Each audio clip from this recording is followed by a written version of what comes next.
যোগ্যতা আমার এই ডিসকাশনটা একটা বিতর্ক তৈরি করবে এবং অনেকেই আসলে পছন্দ করবেন না, আবার অনেকেই মনে করবেন যে এটা যৌক্তিক। তবে আমার কাছে মনে হয় যে এই আলোচনাটা শুরু করা দরকার, এই আলোচনাটা হওয়া দরকার। এবং আমাদের প্রিয় ক্রিকেটার, আমাদের লেজেন্ডারি ক্রিকেটার, বাংলাদেশকে যে কয়েকজন মহারথী বড় সময় ধরে সার্ভিস দিয়েছেন তাদের একজন মাহমুদুল্লাহ রিয়াদ, তার টি-20 ক্যারিয়ারের এন্ডিংটা দারুণভাবে হোক। মাহমুদুল্লাহ রিয়াদের টি-20 ক্যারিয়ারের এন্ডিংটা অন্য যত ক্রিকেটার রয়েছে তাদের মতো না হোক, তাদের মতো আক্ষেপে ভরা না হোক। আমরা যে পঞ্চপাণ্ডবের গল্প করি বা পঞ্চপাণ্ডবকে নিয়ে আসলে অনেক কথা বলি, কারো কাছে এটা বাস্তবতা, কারো কাছে এটা মিথ, সেটা যেটাই হোক না কেন, 5জন ক্রিকেটার তো বাংলাদেশের ক্রিকেটে আইকনিক একটা ক্যারেক্টার বা অবস্থান নিয়েছিল। মাশরাফি বিন মুর্তজার টি-20 ক্যারিয়ারের শেষটা দুঃখ ভারাক্রান্তভাবে হয়ে গিয়েছিল শ্রীলঙ্কায়। কেউ কোনো রিসেপশন দিতে পারেনি, হুট করে মাশরাফি এসে বলল this was my last game. Tamim Iqbal social প্ল্যাটফর্মে ঘোষণা দিয়েছিলেন যে তিনি আর টি-20 খেলবেন না। তামিম ইকবালের এন্ড ওখানটাই। সোশ্যাল প্ল্যাটফর্মে মুশফিকুর রহিম তিনিও ঘোষণা করলেন যে তিনি আর টি-20 খেলবেন না। রিটায়ারমেন্ট সোশ্যাল প্ল্যাটফর্ম থেকে তারও এলো। সাকিব আল হাসান তিনি তার টেস্টের রিটায়ারমেন্ট ঘোষণা করতে গিয়ে জানালেন যে তিনি হয়তো তার লাস্ট টি-20টা সর্বশেষ ওয়ার্ল্ড কাপই খেলে ফেলেছেন। এই যে 4 জনের কথা বললাম, 4 জনেরই টি-20 ক্যারিয়ারের শেষটা হয়েছে আমাদের অজান্তে, অনেকটা তাদেরও অজান্তে। মাহমুদুল্লাহ রিয়াদ টি-20তে স্পেশালি যাকে ফিনিশার, সাইলেন্ট কিলার, টি-20তে স্পেশালি মাহমুদুল্লাহ রিয়াদকে অনেক বেশি ইফেক্টিভ মনে করা হয়, সেই তিনি, আমি চাই, আমরা চাই তার এই ফরম্যাটের ক্যারিয়ারটায় আনুষ্ঠানিক বিদায় জানাবেন। এবং সেটা ভারতের বিপক্ষে যে 3টা টি-20 বাংলাদেশ খেলবে, মাহমুদুল্লাহ রিয়াদ যেই দলের অংশ সেখানটায় হতে পারে, অথবা তিনি যদি ঘরের মাঠে রিটায়ার করতে চান, এটা আমার পরামর্শ, সবকিছু তো তার ব্যাপার, তার ক্যারিয়ার, তিনি কতদিন খেলবেন তার ডিসিশন, আমি বলার কেউ না, আমি সাজেস্ট করতে পারি, আমি আমার প্রত্যাশার কথা বলতে পারি। অথবা ঘরের মাঠে নেক্সট বা আপকামিং যে টি-20 সিরিজটা হবে সেটা যখনই হোক, তিনি রিটায়ারমেন্ট ঘোষণা করে রাখলেন যে সেখানকার প্রথম বা শেষ ম্যাচটা তিনি খেলে আন্তর্জাতিক টি-20কে গুড বাই বলবেন। আমি কেন এই কথা বলছি, দেখুন রিয়াদ ভাইয়ের এখন যদি আমরা এইজ দেখি, এখন থেকে 3.5 মাস পর তিনি 40-এ পড়বেন। রিয়াদ ভাইয়ের বয়স হবে 40-এর কোঠায়। তো মাহমুদুল্লাহ রিয়াদ 40-এর কোঠায় তিনি ক্যারি অন করতেই পারেন তার ক্যারিয়ার। আমি যেটা বলছিলাম যে তার ইচ্ছা, তার মতো করে তিনি ক্যারি আউট করবেন, কিন্তু সেই পার্টিকুলার ক্যারিয়ারটায় শেষ পর্যন্ত যদি তাকে বাদ পড়ে এন্ডিং হতে হয়, শেষ পর্যন্ত তাকে যদি সমালোচিত হতে হয়, যেটা অলরেডি শুরু হয়েছে, শেষ পর্যন্ত মাহমুদুল্লাহ রিয়াদ তিনি নিশ্চয়ই জাতীয় দলে একজন পারফর্মার হিসেবে টিকে থাকতে চান, সেই কাজটা করতে ব্যর্থ হন, এবং যেটা রিফ্লেকশন সবশেষ ওয়ার্ল্ড কাপে আমরা দেখেছি, যেটা রিফ্লেকশন এত বাজেভাবে আমরা দেখেছি যখন বাংলাদেশের আফগানিস্তানের বিপক্ষে অনেকটা 3 ওভারে 42-43 রানের দরকার ছিল, তখনও মাহমুদুল্লাহ রিয়াদ আগ্রাসী হবেন কি হবেন না, ওই যে কনফিউশনের সিচুয়েশনে তিনি গিয়েছিলেন। যেই মাহমুদুল্লাহ রিয়াদকে ফিনিশার মনে করা হয়, সেই মাহমুদুল্লাহ রিয়াদ একটা সময় সবশেষ ওয়ার্ল্ড কাপের কথাই যদি আমরা বলি, 100-র নিচে 95 স্ট্রাইক রেটে ব্যাট করেছিলেন। সেই রিয়াদের তো আসলে এরকম এন্ডিং আমরা চাই না। আমি পার্সোনালি বা আমরা যারা রিয়াদকে পছন্দ করি, রিয়াদের কন্ট্রিবিউশনকে আমরা আসলে সম্মান জানাই, আমরা কেউই চাই না যে মাহমুদুল্লাহ রিয়াদ তার ক্যারিয়ারের এন্ড আপ করুক এমন একটা সিচুয়েশনে তাকে দল থেকে বাদ দেওয়া হলো। সিলেকশন কমিটি যখন মিরপুরের হোম অফ ক্রিকেটের প্রেমিসেসে এসে সংবাদ সম্মেলন করবে, তারা বলবেন বা তারা বললেন এমনটা যে মাহমুদুল্লাহ রিয়াদের কন্ট্রিবিউশনের জন্য তাকে থ্যাঙ্কস, আমরা চাই নতুনদের সুযোগ করে দিতে। এই সুযোগটা আমি চাই, এই সুযোগটা রিয়াদ নিজেই করে দেবেন।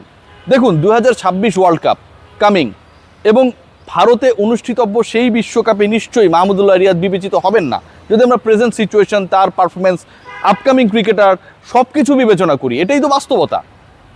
তাহলে 26 ওয়ার্ল্ড কাপে যদি মাহমুদুল্লাহ রিয়াদ বিবেচিত না হন, 1.5 বছর পরে যে বিশ্বকাপ, মাহমুদুল্লাহ রিয়াদের মতো একজন ক্যারেক্টারকে আপকামিং যারা ইয়াংস্টার যারা তাকে রিপ্লেস করবে, যারা তাকে বা তাদেরকে সেই সুযোগটা করে দেওয়ার মঞ্চটা তৈরি করে দেওয়া উচিত। তো মাহমুদুল্লাহ রিয়াদ তো সেটা করে দিতেই পারেন।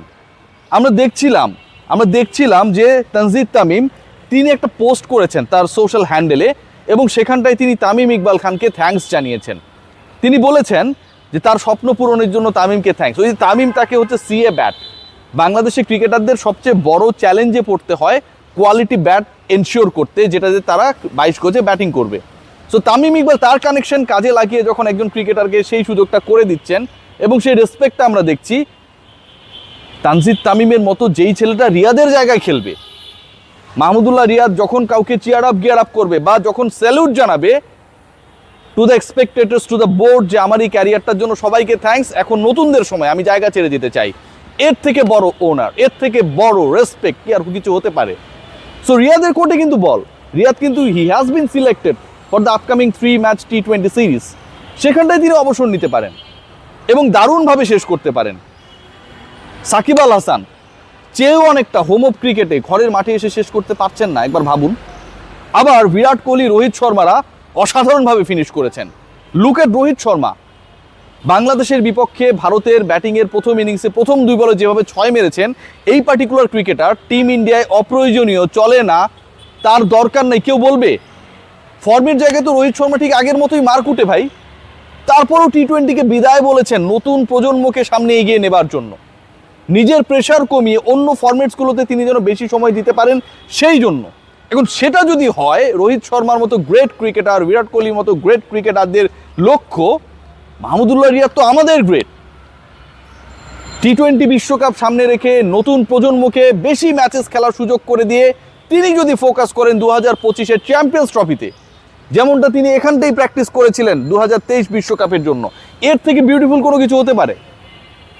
25-এর চ্যাম্পিয়ন্স ট্রফির পর আমরা সত্যিকার অর্থেই সাকিব আল হাসান যদি ক্যারিয়ার কন্টিনিউ করে, আমরা জানি না মাহমুদুল্লাহ রিয়াদ, সাকিব আল হাসান, মুশফিকুর রহিম, তামিম ইকবালের ফিউচার আমরা জানি না, এরপর তো আমরা কাউকে পাবো না।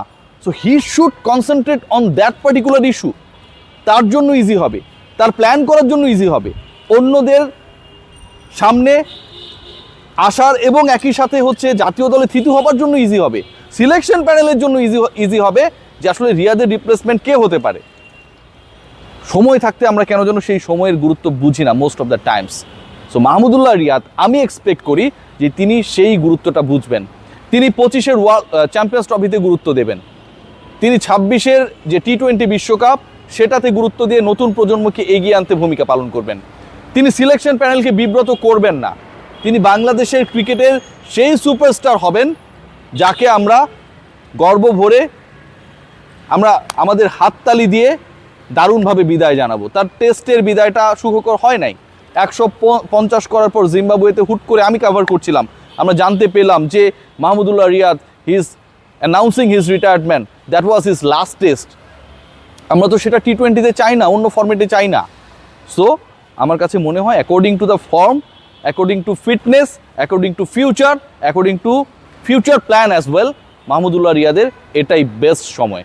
বাংলাদেশের মহিরুহ যারা T20 থেকে কারোই বিদায়টা, শেষটা সুন্দর হয় নাই, রিয়াদের ক্ষেত্রে আমরা চাই বাংলাদেশে বিরাট কোহলি, রোহিত শর্মা রূপে মাহমুদুল্লাহ রিয়াদ আবির্ভূত হন, সেটা আমরা চাই।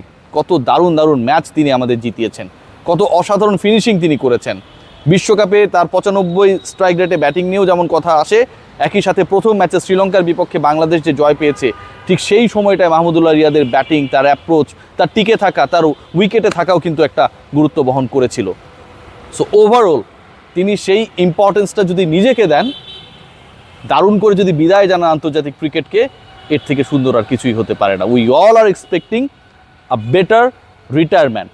আমরা সবাই চাই আমাদের গ্রেটরা মাথা উঁচু করে গর্ব ভরে আন্তর্জাতিক ক্রিকেটকে গুড বাই বলুক। সবাই ভালো থাকবেন, টেক গ্রেট কেয়ার। আমার এই বক্তব্য, এই আলোচনা অনেকের পছন্দ নাও হতে পারে, সেই কারণে আমি দুঃখিত।